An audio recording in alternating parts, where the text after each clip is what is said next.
The Call of the Wendigo. Jake and his friends Lisa and Matt were avid hikers. They sought out remote trails, looking for the thrill of untamed wilderness. This time they had chosen the desolate expanse of the northern woods, a place steeped in local legends and eerie silence. On the second day of their hike, they ventured deeper into the forest, far from any established paths. The air grew colder, and an unnatural stillness settled over the woods. The only sounds were their own footsteps crunching through the underbrush. As dusk approached, they decided to set up camp near a clearing. As night fell, they gathered around the campfire, sharing stories and laughter. But as the firelight flickered, they began to hear faint, almost imperceptible whispers. Lisa shivered and glanced around nervously. "Do you guys hear that?" she asked, her voice barely above a whisper. Jake and Matt fell silent, listening intently. The whispers grew louder, carrying a haunting, mournful tone. It seemed to come from all directions, yet there was no one else around. The shadows cast by the fire danced ominously, creating twisted shapes that seemed to move on their own. Suddenly, a bone-chilling howl pierced the night.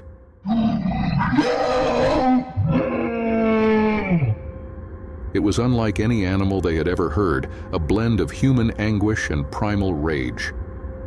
Jake's heart pounded in his chest. "We need to stay together," he said, his voice steady despite the fear creeping in. They huddled closer to the fire, eyes scanning the darkness. The whispers turned into guttural growls, and the sense of being watched intensified. The howling came again, closer this time. Matt clutched a flashlight, sweeping its beam through the trees. For a moment he thought he saw something, an emaciated figure with glowing eyes and antlers, lurking in the shadows. "Did you see that?" His voice trembled. Before Jake could respond, the creature stepped into the dim light of the fire. It was a horrifying sight, gaunt and skeletal, with elongated limbs and a face twisted in eternal hunger. Its eyes burned with an unnatural fire, and its mouth opened in a grotesque grin, revealing rows of sharp teeth. "The Wendigo," Lisa whispered, her face pale with terror. The creature lunged forward with a speed that defied its skeletal appearance. Jake, Lisa, and Matt scrambled to their feet, backing away in terror. The Wendigo's growls reverberated through the clearing, drowning out their screams. Jake grabbed a burning log from the fire, thrusting it toward the creature. The Wendigo recoiled, hissing angrily. "Run!" Jake shouted. They turned and sprinted into the darkness, the creature's howls echoing behind them. Branches whipped at their faces, and the cold air stung their lungs as they ran blindly through the forest. The Wendigo's footsteps pounded behind them,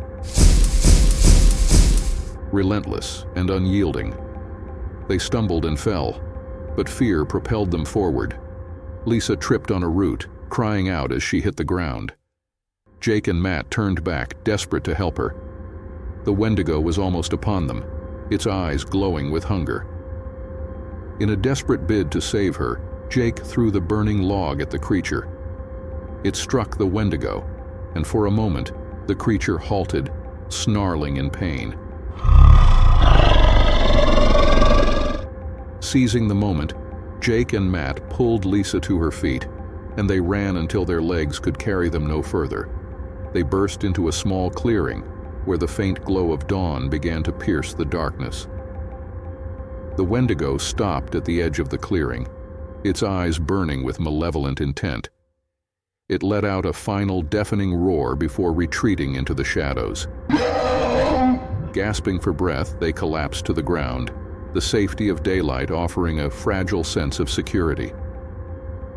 They knew they had escaped, but the haunting whispers and the Wendigo's burning eyes would stay with them forever, a chilling reminder of the horrors lurking in the northern woods.